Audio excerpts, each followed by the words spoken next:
welcome to Screen Hollywood, the home of movie news and entertainment. Don't forget to like, share, and subscribe. Hey everyone, and welcome back to Screen Hollywood. It's your host, Adam. If you're new here, join the Hollywood family and hit the like, subscribe, and notification bell so you never miss an update, and also hit the hype button. Also, bookmark and subscribe to our international news publication at screenhollywood.com, where we release all the latest news and entertainment information first. Let's be honest with each other.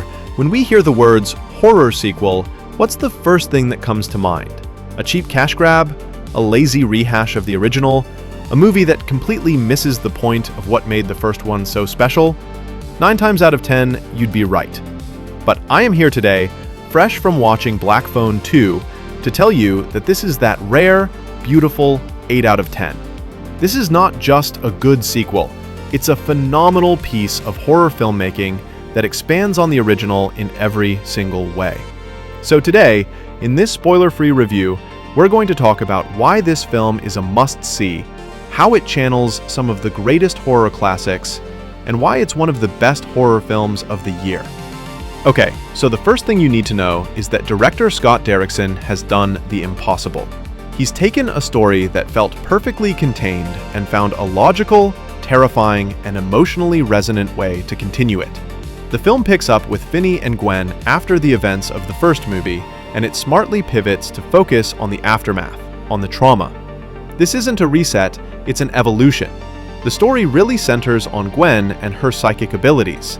Her dreams become the new battleground, connecting her not just to new potential victims, but to the dark past of their own deceased mother and a sinister history at a local youth camp. This immediately raises the stakes and gives the film a powerful, emotional core that so many horror sequels lack. And the execution of this vision? Folks, it is technical and it absolutely succeeded. The production team has taken this sequel so seriously. The cinematography is beautifully and meticulously shot. Every single frame, every camera movement feels deliberately thought through to create maximum psychological impact. There were moments watching this where I got a genuine Shining vibe, and I do not say that lightly. It's in the way the camera lingers, the sense of isolation in the frame, the deliberate, almost suffocating pacing in its best moments. It's a film that understands that true horror isn't just a jump scare. It's a feeling of inescapable dread. And while the atmosphere is pure Kubrick, the concept gave me a massive A Nightmare on Elm Street feel, but with a crucial difference. It has that Freddy Krueger element of a supernatural evil invading the dreams of its protagonists, turning their subconscious into a place of terror. But, and this is what makes it so effective, it's completely stripped of any of the black comedy or campiness of the later Elm Street movies. This is grounded, it is grim, and it makes the dream sequences genuinely terrifying, not fun. But a great concept and slick direction are nothing without a cast that can pull it off, and the performances in this film are consistently fantastic.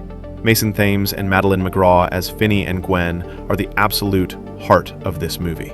They have elevated their performances from the first film, showing a maturity and a depth that is just incredible to watch.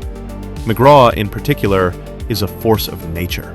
She carries so much of the film's emotional weight, and she is absolutely convincing. And then there's Ethan Hawke as the grabber. His presence hangs over this film like a shroud. Even when he is not on screen, you feel him. The sound design, the visual cues, the lingering trauma in the kids. It all works to make him this omnipresent evil. It's a testament to how iconic and chilling his portrayal is. This film is creepy. It is packed with on-the-edge-of-your-seat tension that is masterfully built. Scott Derrickson knows how to slowly tighten the screws on the audience, and there are sequences in this that will have you holding your breath. Now, is the film perfect? No. And my one big gripe is with the pacing in a few key areas. For all its brilliant, slow burn tension, there are some scenes, particularly in the second act, that feel a little too slow. They could have been tightened up in the edit to keep the momentum driving forward. The film occasionally mistakes being deliberate with being a little bit sluggish. It doesn't kill the movie by any means, but you do feel it. It's a minor flaw in an otherwise stellar piece of work, but it's there.